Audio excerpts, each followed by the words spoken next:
So I got a couple of problems with this whole vaccine argument, all right? I've been like looking into this and trying to figure out like, what makes more sense, the pro-vaccine or the anti-vaccine side. Because this is one of those topics that's like extremely controversial and I can't really figure out why that is. So I decided to do some looking into this, right? So anyway, basically what it's come down to is that when I ask the pro-vaxxers why vaccines are great, they send me all of these links of why they're great. And then when I ask the anti-vaccine people, they're like, well, I'm like, why are they bad for you? They send me all these links telling me why they're bad for me. I'm not a scientist that like studies these things, and I don't know. And even if you are a scientist that studies these things, you never know if somebody else comes along and like sprinkles something into the whole concoction, because that's happened, with like prohibition with alcohol or the Gulf War babies and stuff like that. So I don't know who to trust. So anyway, what I decided to do was rather argue from the scientific point, which again, scientific studies are skewed all the time.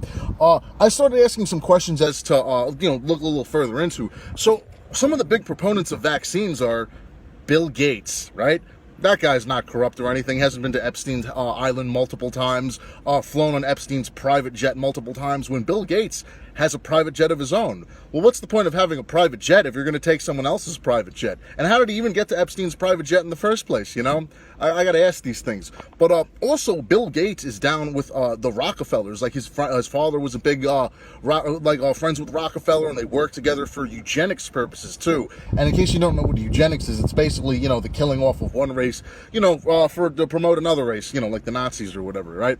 So anyway, I just don't, so my question for the the pro-vaccine people are like, why should I trust what you guys are telling me? Because a lot of these people that are involved heavily with the vaccines, like Bill Gates and the Rockefeller Foundation, are the most corrupt people on the fucking planet. You know what I mean? Like, you don't think those people have an agenda? What if there was a new vaccine coming out, right? And the people that were funding it were the Shredder, Darth Vader, and Thanos. You really think you're really going to trust that vaccine that, these people have my best interests in mind, this, and that, when they're open eugenicists, you know what I mean? Like, you think open eugenicists really, care about the well-being of most people to the point that they would vaccinate it? Maybe they would use the vaccines to actually make these people sick, because eugenicists want less people, You see how the one thing contradicts the other? So, my question is for the people that are pro-vaccines.